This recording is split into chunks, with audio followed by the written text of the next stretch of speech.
Iburu, Iboya, Ibuche, everybody in Cyberland. It's your favorite Bawalao, Omo Odun, Odileke, coming at you with another video. But before we jump into that video, I first want to say thank you to each and every one of you. I haven't posted in a couple of weeks any videos, been very busy. The plante in Miami was successful. My wife and I went down there. We met phenomenal people, great people. I always love the energy of Miami because Miami has everything we need in order for us to be successful when we talk about cargas and stuff. So thank you to each and every one of you, and congratulations those who came out on the other side of that plante that are now part of our isle and our godchildrens in this house. Iburu, Iboya, Buche, Cheta, that, and Moyumba Lodomari, always and forever, right? All right, so the topic I really want to focus on today is going to be Egguns, because a lot of times I find myself constantly repeating myself about Egguns and the importance about Egguns and why we should always look at the unity of Egguns. And this video is going to be part one of many videos that we talk about Egguns. Because when we talk about Egguns, we need to have a better idea on where does it come from, right? Where is it at today, and where is it going? And not only do we want to understand that, we also want to understand how it correlates when we talk about orishas. And why are certain orishas, or the obatori, right? The guardian orisha for a person, why are they sometimes pushed towards the Egguns while others are being pulled away from the Egguns or are told to stay stagnant where they're at? So those things are very important when we talk about Egguns because they all mean something. So the first thing I want you to take out of this video is that everything is created to be intertwined like a spider web. Everything. To include Egguns, to include orishas, to include when you are crowned your obatori in Ocha. Even if as a babalao, Egguns are in the mix. And this is how. In our history, we speak about the fact that when Olodumare created the universe and created Earth, and he wanted Earth to mimic Olorun, right, heaven, he wanted to ensure he had a place for mankind. Olodumare loved mankind. That was his thing, and he created us, and he wanted us to walk and give us a paradise. Right? So the first thing he did was he sent down his divinities to do certain things with that earth, right? What we call earth, and what at that point in time was called something different in his vision. Now, the orishas come down. Ogun does his thing, starts to chop, right? Anything that's in its way, because Ogun was the first one that came down. Then we have the other divinities that began to follow. All right. Once we thought that the world was able to maintain mankind, is when we began to see that humans came down. Now, in our philosophies, there's a lot more going on in the back scene. A lot of things happened before the earth was created, and we start talking about Orumila, and we talk about the snail, we talk about, we talk about a lot of different things, the chameleon, but that's not what the focus is, Eggun. So I'm going to fast forward some of those things so we can understand the concepts. So, divinities clear the way. Divinities create an earth that can be habited by mankind. So now every divinity is charged of having 200 followers, right? So every divinity comes down and has their 200 followers. So Ogun has his 200 followers, Olokun has his 200 followers. Everybody has their 200 followers. All right, every divinity, and they come to the earth. Okay, now not every divinity came down to the earth when it first began. The divinities that had to do with the naturalization of things, the wind, the water, the fire, the herbs, those spirits, those divinities, all that came. All right. So now all those divinities that needed to be the naturalization of the earth in order for the earth to do its thing comes down with their followers. Those followers are now the Omos and the Onis and the Olos and the Allahs. All right, when we talk about people that say, oh, that's Oni Chango or Allah Gayu, and we talk about all these followers, right? We talk about all these followers because we are ancestors to those followers. That's why when you go to a Babalao and you ask who's your guardian Orisha, right? And you get your Mano de Orula, beautiful ceremony, and you get your Awafaka or your Ikofa, no different than what I just did in the Plante just recently, right? We had people receive who is the guardian Orisha, which means that their lineage goes back to when that divinity came down to become part of the naturalization of the earth. So far, so good. We're tracking. Now, here's where the Egguns come in. Those 200 followers were not going to live forever. And there's many patakis that talk about how we got from point A to point B, from life to death and whatnot. But the most important thing is to know that those 200 will die. Those 200 will populate with the other 200, or they will whatever that looks like, they will create more life. All right. And all those things needed to be precisely, created, because with death comes life, with life comes death, and which begins the story of the Egguns. That's why when we talk about Egguns, it gets very, very difficult to follow, especially when we have something as strong in our culture as when we talk about the spiritual masses, we talk about the tambores, which are the drumming ceremonies. We talk about mediumship.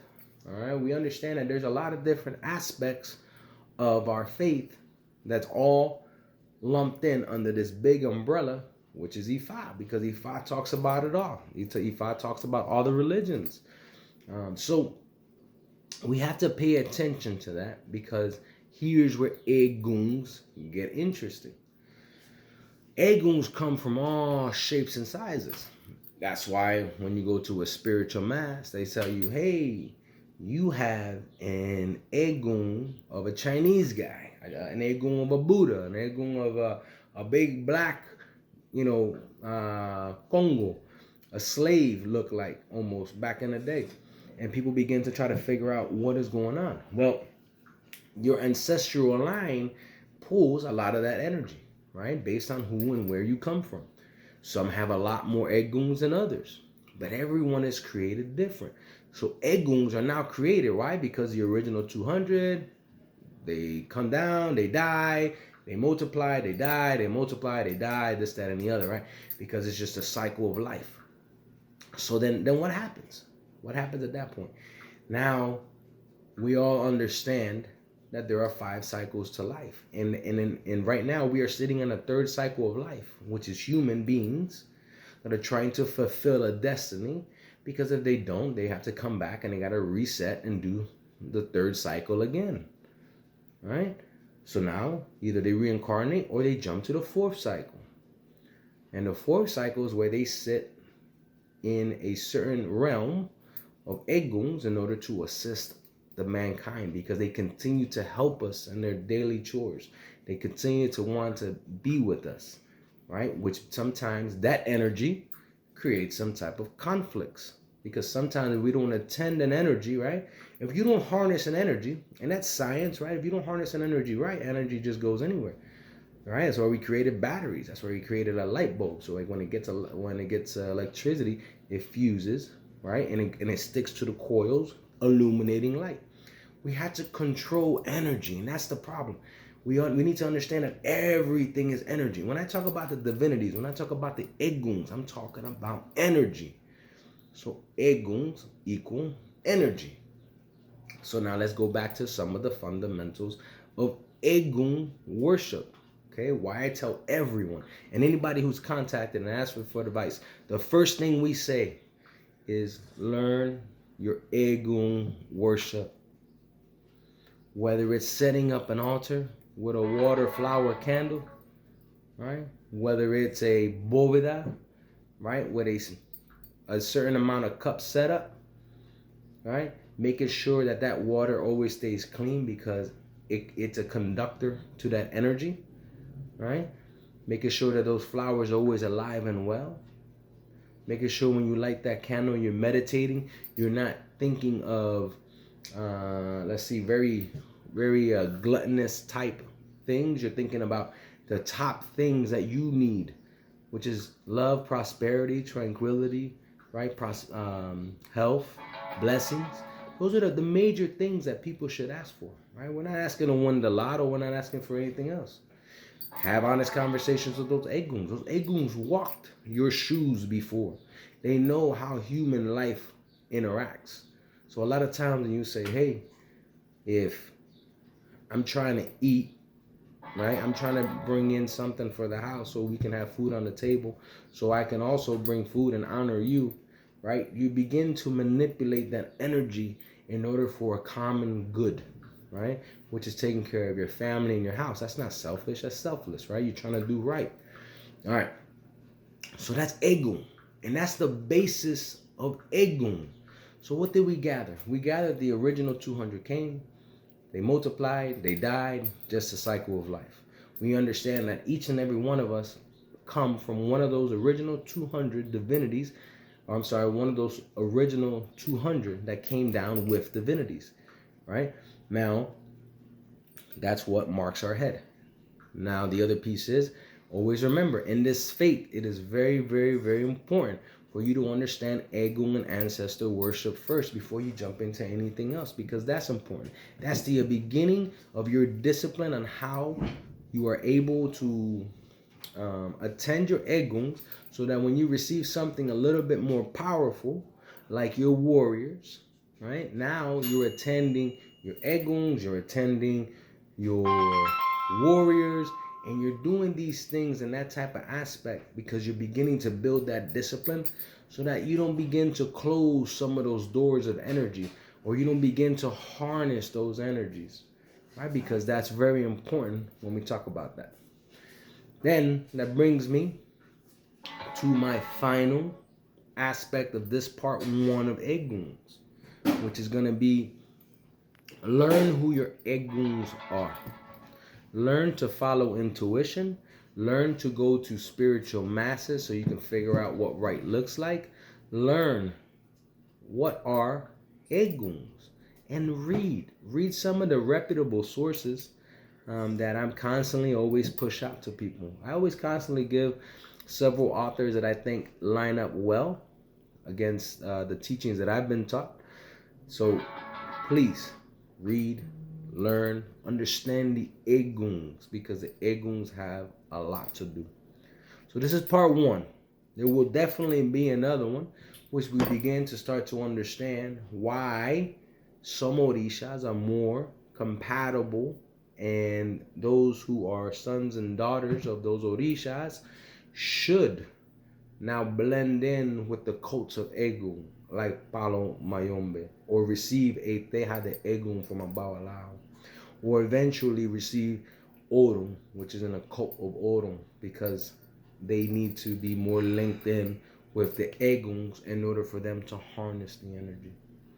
But with that said, I wanted to keep this one short and sweet. I'm still traveling, still doing great things out here, always thinking of my viewers, my subscribers, and always looking for questions and emails. So please continue to keep pumping those out. My email, as always, la.regla.de.ifa@gmail.com, la.regla.de.ifa@gmail.com.